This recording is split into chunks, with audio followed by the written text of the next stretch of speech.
Olá pessoal, arrumando a câmera, como sempre. Eita, vídeo improvisado. Glória a Deus. Pessoal, paz, tudo bem? Bom, quem vos fala aqui é o pastor David Domenicali, da Igreja Brasil para Cristo, em Portal das Laranjeiras, aqui na cidade de Caieiras, em São Paulo. Além de pastor, também sou professor de teologia, atuando nas áreas de praxis e ministério pastoral, teologia latino-americana ou teologia sul-americana e missões urbanas, tá certo?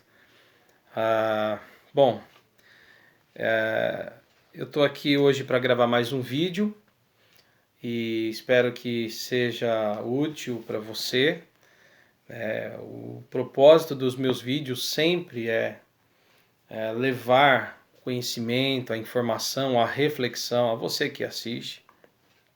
Desde já quero dizer que os vídeos são caseiros, como você está vendo. Hoje é dia 6 de junho, nós já estamos no mês 6, pessoal, de 2020. Estamos ainda enfrentando a crise causada pela pandemia, pelo Covid-19.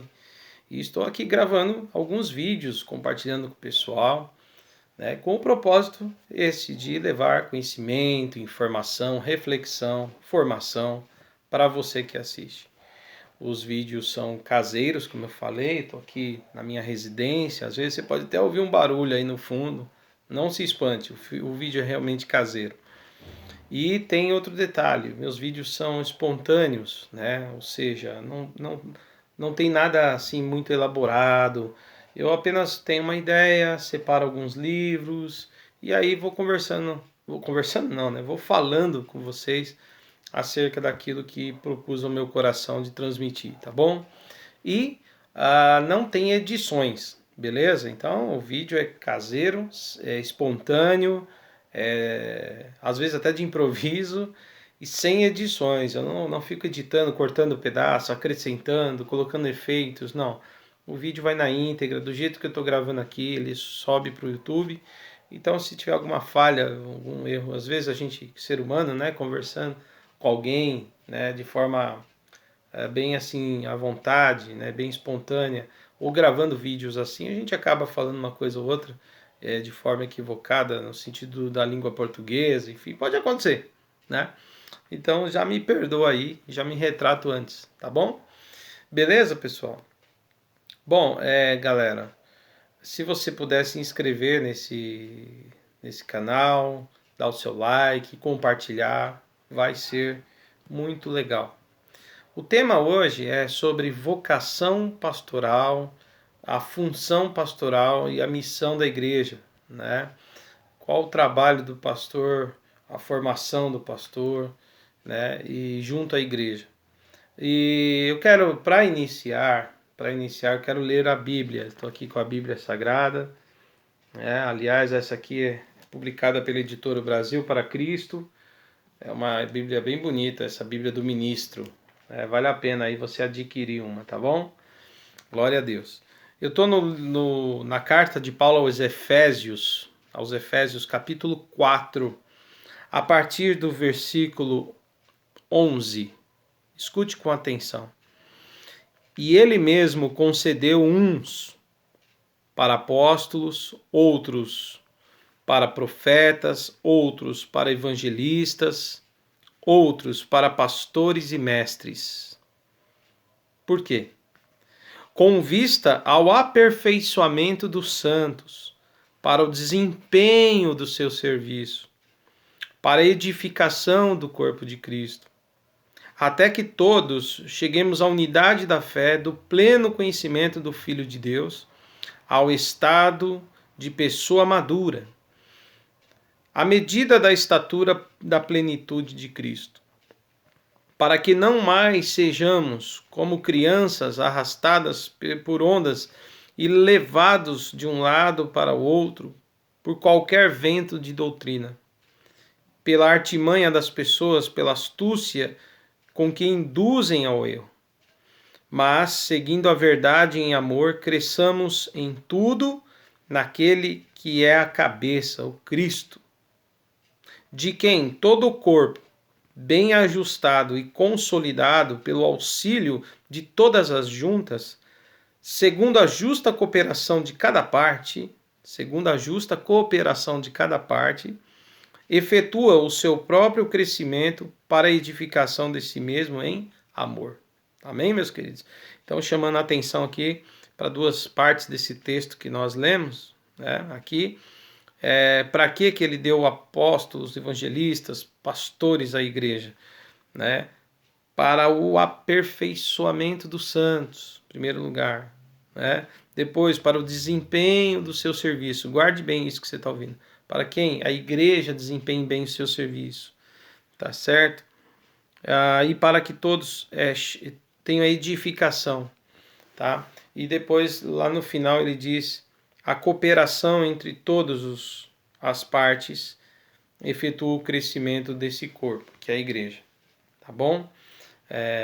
Muito bem.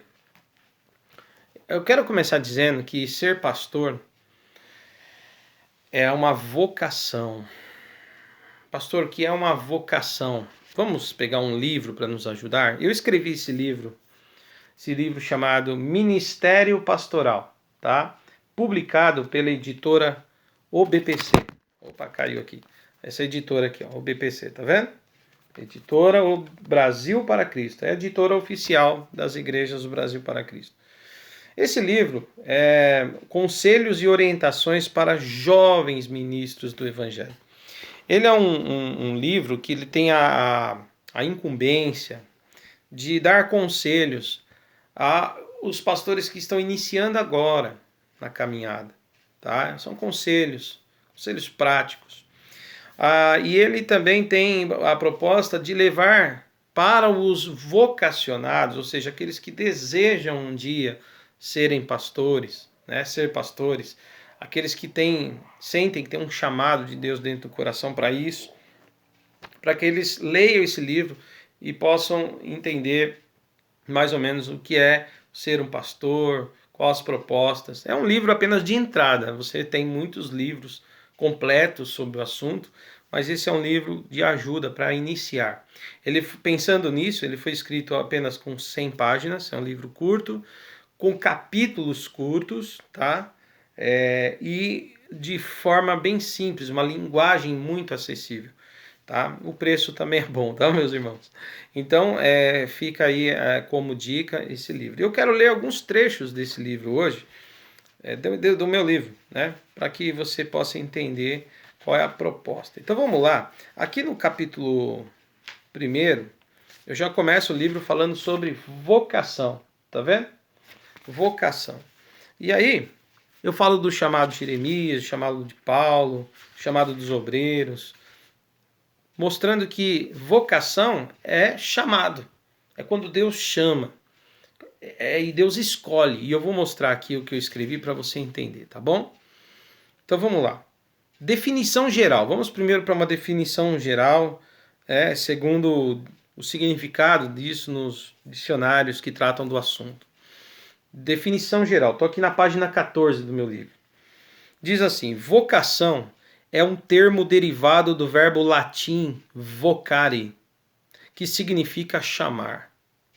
É uma inclinação ou uma tendência ou habilidade que leva o indivíduo a exercer uma determinada carreira ou profissão. Vocação é uma competência que estimula a pessoa para seguir determinado caminho na prática de atividade ou serviço específico. Por extensão, vocação é um dom, uma aptidão, um pendor ou uma capacidade específica para executar algo que, ao mesmo tempo, gera prazer em quem realiza. Entende? Isso é uma definição geral, pode ser em qualquer área isso aí. A pessoa ela é vocacionada àquela determinada área, chamada para fazer aquilo ali em qualquer área. Agora, vocação ministerial na página 15, eu vou para uma área mais específica agora. Então, vocação é chamado. Agora, chamado ministerial, vocação ministerial, o que é? é a vocação para determinados cristãos que passam a desejar dedicar sua vida a Deus e aos irmãos por meio do serviço ministerial. Estes recebem de Deus a capacitação para realizar tais serviços. A vocação ministerial pode ser seguida por homens como também por mulheres que, ao sentirem o chamado de Deus, deixam tudo e colocam-se inteiramente à disposição do seu reino. Portanto, o Senhor não escolhe alguém sem vocacionar. E não vocaciona sem antes ter escolhido. David Hansen diz o seguinte acerca do chamado pastoral: pastores são feitos por Deus para serem pastores. Não é apenas uma questão de escolha. Os pastores não escolhem ser pastores. Deus escolhe pessoas para serem pastores e as torna pastores, de acordo com seu plano. Eu não posso imaginar fazer outra coisa na minha vida senão pastor, disse aqui David Hansen. Então fica aí para você ter uma clareza de que ser pastor não é achar legal, né? Eu acho legal e vamos lá nos aventurar a ser pastor. Não é isso, é muito mais profundo, né? É um chamado específico de Deus, que ele gera isso no coração da pessoa. Aqui, inclusive, no livro eu falo como que eu descobri meu chamado. Tá? Não vai dar para eu ler o livro todo para você. Então, se você quiser, você pode comprar esse livro e ver o que eu falo, como eu fui chamado. Isso pode te orientar um pouco para você descobrir como é que você se viu chamado ou sente esse chamado. Tá? Então é uma vocação e ao mesmo tempo Deus capacita, porque Ele escolhe, né? Ele chama, escolhe, capacita. Tá bom? Como você ouviu aqui. Então as pessoas são capacitadas por Deus para fazer o ministério. Nenhum pastor é pastor por si mesmo, por força própria. Aliás, eu tenho aqui uma palavra, inclusive falando sobre a capacitação que vem de Deus, de um livro que eu quero recomendar para você também, do Charles Spurgeon. Já ouviu falar do Spurgeon? Charles Spurgeon, o príncipe dos pregadores, né? Um pastor aí do século XIX, né? Um grande pregador, né? Um grande pregador. Tá aqui, ó. Aviva a sua obra, o nome desse livro, de Charles Spurgeon. Aviva a sua obra, tá vendo aí? Esse livro aqui, Advertências para a Igreja nos Tempos do Fim. Ele fala um pouco sobre o chamado, sobre o ministério, sobre o ministério pastoral, os obreiros da igreja. E aqui, na página 99 desse livro, né, no capítulo 4, na página 99, o Spurgeon diz o seguinte, olha só, um trecho só para você ver. Michelangelo, o preferido nas belas artes, compreendia tão bem o importante papel que desempenhavam suas ferramentas, que fazia com as próprias mãos as suas brochas e os seus pincéis, proporcionando-nos, deste modo, uma ilustração de Deus, da sua graça, que com cuidado especial molda para si mesmo todo o verdadeiro ministro. Você viu o que ele disse? Aqui ele faz uma citação do Michelangelo, né? Um dos mais famosos artistas da Renascença, né? Da Idade Média. E aí a gente vê que o Spurgeon faz essa comparação muito legal, dizendo que o Michelangelo ele tinha tanto carinho com o que fazia, ele sabia da importância da sua obra, da sua arte, que ele sabia que ele dependia do pincel, né, da tinta, do pincel, enfim, de tudo que ele utilizava como ferramenta para fazer a obra, para pintar, enfim. Então, ele fazia questão de ele mesmo fazer os seus pincéis.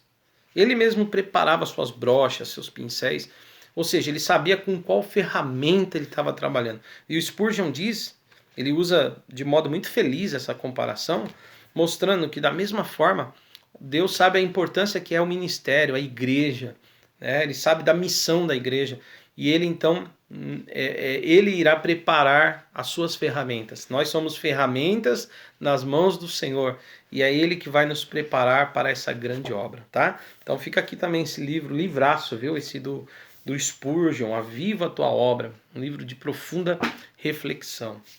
Tá bom? Então, uma vez colocando que o pastor é chamado, né, por Deus, ele é forjado por Deus, nós vamos ver que o pastor, ele tem algumas coisas que são importantes para a vida dele. Não é porque ele é chamado por Deus, escolhido por Deus, que ele vai do jeito que vai. Não é assim. Ele tem que se ocupar no preparo. Né? Há uma frase famosa que diz que Deus chama, né? Deus chama e capacita, não é isso? O seminário prepara e a igreja ordena. Tá certo? Deus escolhe, capacita. O seminário ou a faculdade teológica prepara e a igreja reconhece. A igreja abençoa, ela ordena. Tá certo? Porque lembre-se que pastor, como eu li aqui em Efésios capítulo 4, pastor foi dado por Deus à igreja, para servir à igreja. Tá? Então a igreja, o ministério pastoral pertence à igreja, tá bom? Agora, lembrando que Efésios 4, antes de eu falar do seminário, diz também então que é um chamado específico, porque ele dá uns para pastores, outros para evangelistas, outros para mestres. Você vê que o Senhor escolhe de fato, ele dá de presente para a igreja mesmo homens, mulheres com essas habilidades que ele mesmo capacitou, tá? Para que a igreja cresça. Eu no final vou falar desse detalhe do crescimento da igreja, da edificação da igreja, da missão da igreja. Tá bom, pessoal? Então, o Espírito Santo é que faz isso, ele que concede à igreja. E é uma vocação, tá bom?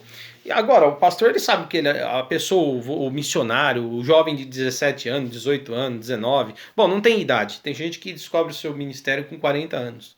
Né? O Moisés, mesmo no Antigo Testamento, começou já bem tarde, né? Seu ministério.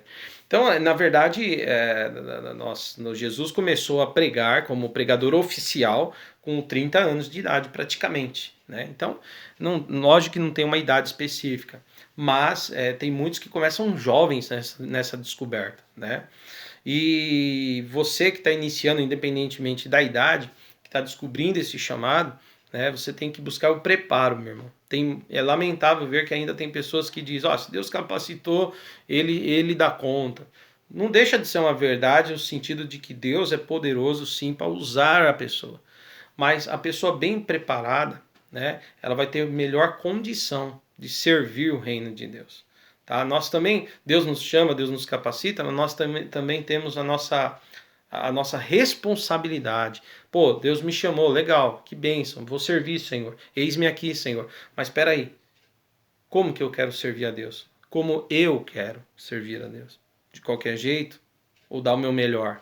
E se eu dar o meu melhor, eu vou ter que estudar, me aprimorar, buscar conhecimento, me preparar, tá bom? Então, oração, vida de santidade, oração, leitura bíblica.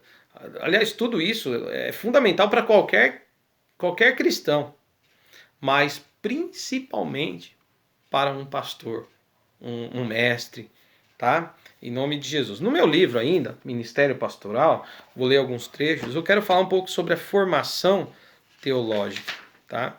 Preparo teológico. Aqui no capítulo 9, olha assim, capítulo 9 eu falei sobre o preparo teológico, tá vendo?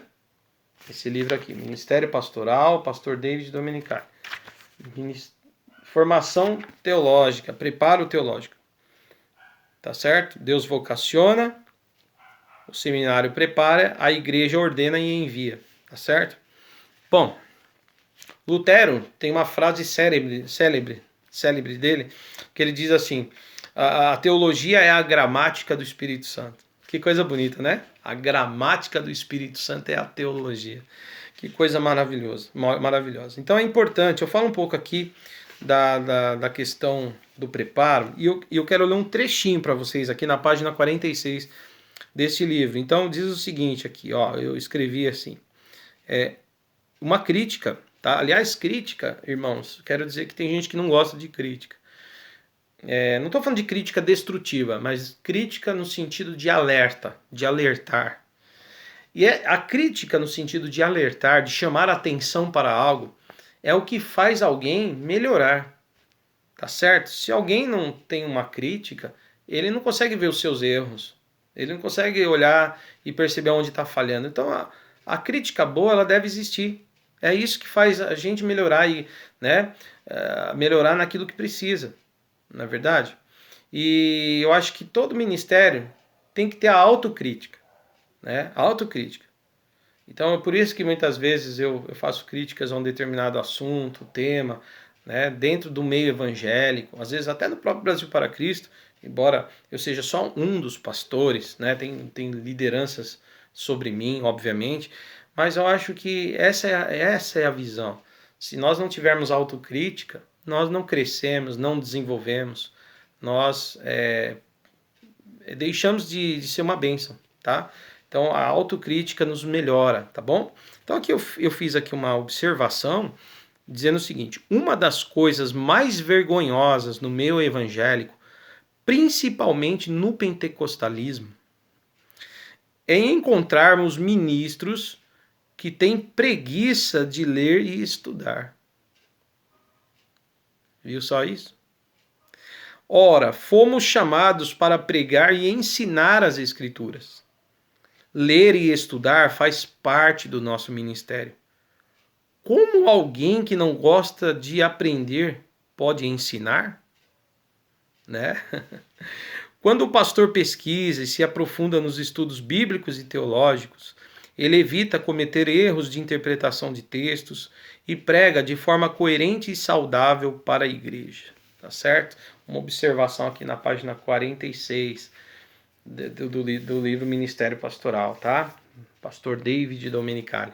Bom, pessoal, então é o seguinte, é importantíssimo que as pessoas se preparem, os pastores, os seminaristas, né, os vocacionados. Aliás, esse livro aqui serve para dar de presente para um jovem pastor, pode ser do Brasil para Cristo ou não, tá? Mas serve também para você que não é pastor, né, para conhecer o ministério, tá bom?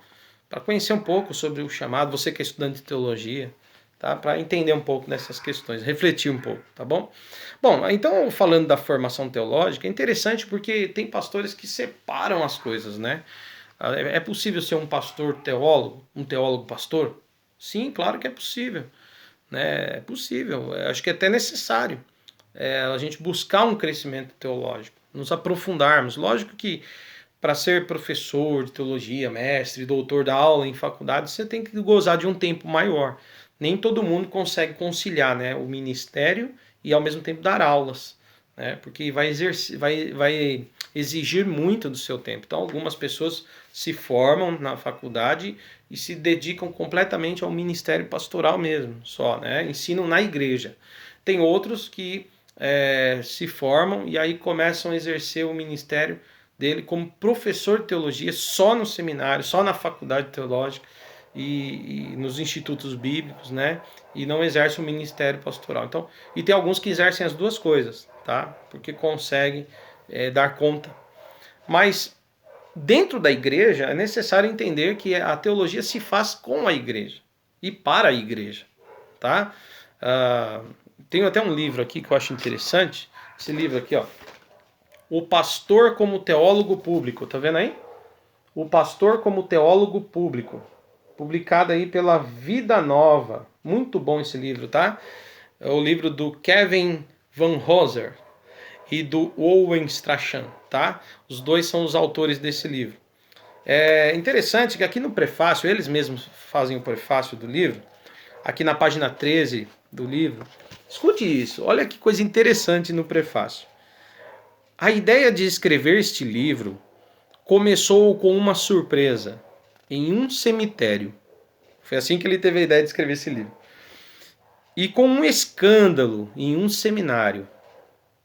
Kevin estava ensinando na Universidade de Edimburgo, na Escócia, quando ouviu sem querer a conversa de um casal de turistas norte-americanos que visitavam a igreja. A maioria dos turistas visita cemitério ao lado da igreja. Tá certo? Ele diz aqui que a maioria dos turistas visita cemitério ao lado da igreja. Enquanto observavam as lápides, A esposa exclamou de forma inesperada e sem pensar: Olha, querido, enterraram duas pessoas na mesma sepultura. De onde você tirou essa ideia? Perguntou o marido. E a mulher respondeu: É que está escrito aqui na lápide: Aqui jaz um pastor e um teólogo. Aqui jaz um pastor e um teólogo. As pessoas separam tanto o pastor, a figura do pastor do teólogo, que parece que ali estavam falando de duas pessoas, né? É lógico que é uma coisa cômica, como ele mesmo diz, mas a mulher olha a lápide e vê lá, aqui jaz um pastor e um teólogo. Ela diz, olha, foi enterrado os dois aqui. Mas na verdade se tratava da mesma pessoa, né? E ele diz aqui, ele continua, fazendo uma comparação. É trágico e não cômico o fato de logo percebermos o que há de engraçado nessa anedota, a saber, a fonte de confusão da mulher. Grande parte dos norte-americanos simplesmente não está acostumada a pensar em pastores como teólogos ou teólogos como pastores, tá certo? E aí você vai perceber que isso aí realmente no tempo atual muita coisa se perdeu. Tem gente que separa mesmo as coisas e tem pastor que acha que até a teologia até atrapalha, né? E na verdade é uma questão de consciência, né? De coerência você estudar teologia e saber também que um teólogo não deve deixar de orar, não deve deixar de buscar, como eu já falei, buscar o Espírito Santo para inspiração, para fortalecimento, né? A nossa fonte é o Espírito Santo, é a palavra de Deus. Mas a teologia, ela nos prepara, como já foi dito até aqui, tá? Então, os pais da igreja, a era da patrística, que compreende do século II ao século VI, ao início do século VI, fala dos primeiros bispos da igreja, né, que escreveram, né, eles eram chamados de padres da igreja, ou pais da igreja, que escreveram muito sobre teologia, também erraram, né? Quem não erra? No processo da nossa caminhada, todo mundo erra, todo mundo falha, em alguns pontos, tá? Ninguém é perfeito, ninguém é 100%.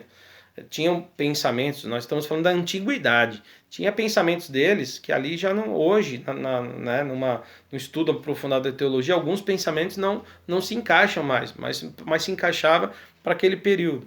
Mas a base sólida, né, da teologia, toda a base, a trindade, a inspiração das escrituras, né, Pai, Filho e Espírito Santo, a trindade, como eu já disse, a inspiração, como eu já disse, e questões da ortodoxia, né, ortodoxia é doutrina reta, doutrina correta, tá?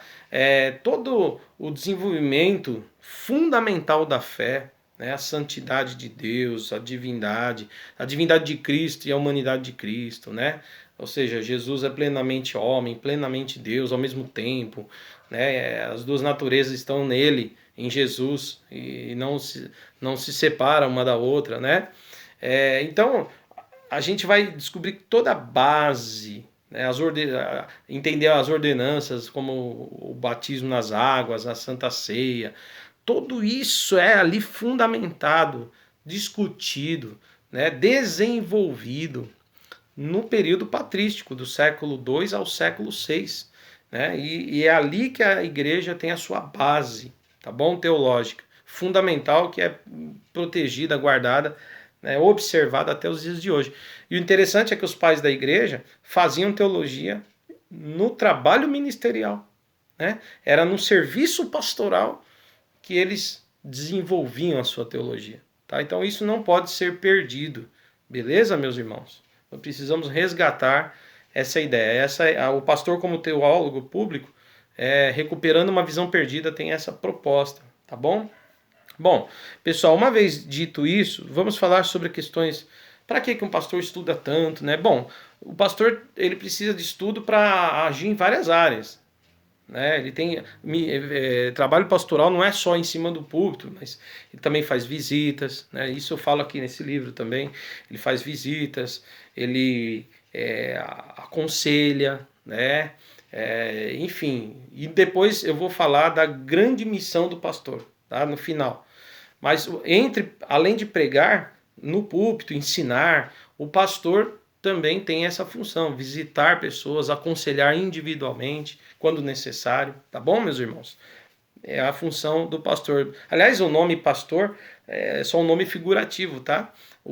Eu mesmo, na minha ordenação, o meu certificado está como ministro do Evangelho. Tá? Eu sirvo ao Evangelho de Jesus Cristo. Eu sou ministro da igreja. Tá? Então a nossa formação é essa. Nossa ordenação é ministro do Evangelho. Alguns são presbíteros, enfim. Agora o nome pastor é um nome figurativo, tá? Para mostrar a função. Tá?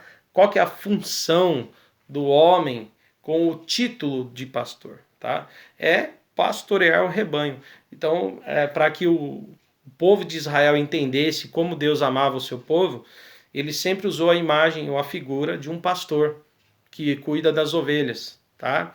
Por exemplo, o Salmo 23, Davi diz: o Senhor é meu pastor e nada me faltará. Davi tinha sido pastor de ovelha e sabia como ele amava as suas ovelhas. Lembra?